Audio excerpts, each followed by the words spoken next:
Okay, so now that we talked about basic Ableton setup and kind of managing the loops, now let's move on to talking about just actually building a set. So in this example, we'll make up a set, and we'll also add um, a new track as well. So first thing you want to do is clear out any of the old songs. So I usually like to have a dividing line here. You can select multiple things and just move them down like this. So let's say the set is you know let's say it's "We Will Glorify Your Name," "Forever,"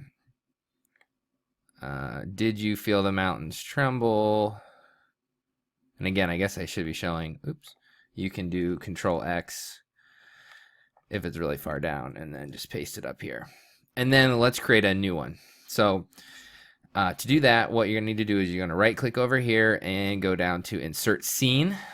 So it's going to copy the last one, or usually, or it might put something in. So anyways, if you go in here, you want to go to Rename, or you can, I think you can like double click slowly on it, and it might, maybe not, I don't know. Rename. And let's do our new track Resurrecting that we're working on. So type in the title. There needs to be a semicolon right there.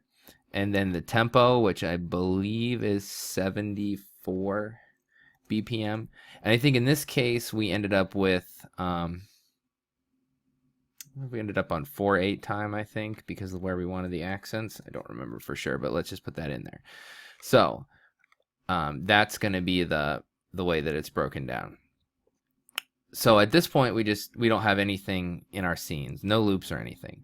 So what we need to do is, bare minimum, I usually like to copy one of these down just so that I always have it. But if this is the order we're in, we need to make sure that our track order is appropriate. So come down here and grab a track 2 for the MIDI fighter and paste it up here, a track 3 and paste it, and so on. And that'll make sure that the right buttons light up on the MIDI fighter and that the metronome will show up as well. So we've got it in there as a placeholder. If there was no loop or guide, we'd be done, and that would be it. We'd be ready for our set, and we would just have to assign our MIDI. But since we need to bring a loop and a guide in, we should do that as well. So I actually show you all the way to the point of adding something to our library. So we'll get to our library here and expand it, and at this point, Resurrecting is not in here, as you can see. So wherever it's saved, you need to go get it. So I've got them right here, the cue and the loop in the key of C#. I'm going to put those in our library. So they're going to be under the Ableton folder and then user library. And I believe it's under documents on the church computer. So you're going to double click on user library, and then you're going to get into here, worship loops, and then I can just paste into this folder. So there we go. They're in there now, and you should see that they just popped up over here in our library as well.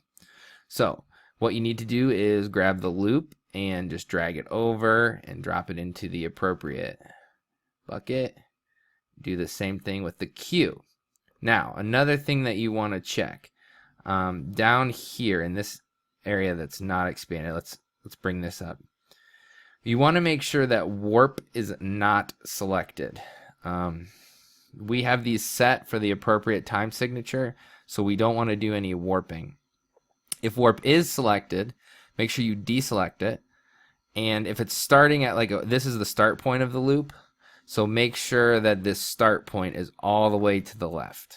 Okay, so that it starts right at the beginning, because we create them lined up together, so we don't want them having a different start time or anything weird like that. And same thing with the guide. If I click on this, you'll be able to see here as well. Another good thing to do is just kind of make a visual check of the level of the loop as well, and make sure that it's in line with the other ones in this channel strip, because if it's a lot louder or a lot quieter, it's going to be a problem for front of house, because they're going to be getting different levels. So instead of having to adjust this all the time, you can actually adjust the level of the clip here. And as you boost this, you can see the sound waves actually getting bigger. So that's why I'm saying, do a quick visual check, look at that, and then come down here to Great and Mighty King, and you can see whoa, there's a big difference in volume. So you're going to want to kind of match those up as best as we can. to the appropriate level. So everything's in, it's not warped, it's starting from the beginning, it looks pretty good.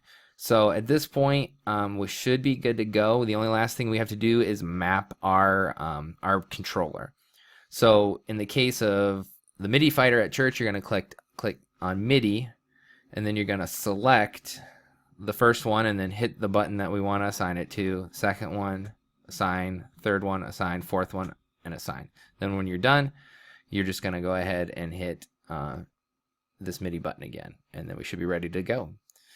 And that's pretty much it. That's making a set in Ableton. I mean, it would just be a variation of that depending on what tracks we're using and if we need to do anything else. The only thing that's a little tricky is with Oceans, you don't want to assign anything to this second half on the MIDI controller because we're using a virtual MIDI device. So when we get to a certain point in the song, which is at this bar 106, this MIDI track creates a C note, a C3 note. They get sent to that virtual MIDI rack here, goes out and actually comes back in and launches this clip. So you can see right here it's a C3. If we overwrite this, it won't launch. So you definitely want to be careful if we have any things like that. And in this version of Glorious Ruins, we had the same thing. You do not want to overwrite these MIDI commands. So I guess that's the only little tip there, I guess. Other than that, it's pretty straightforward. And I think that pretty much covers everything.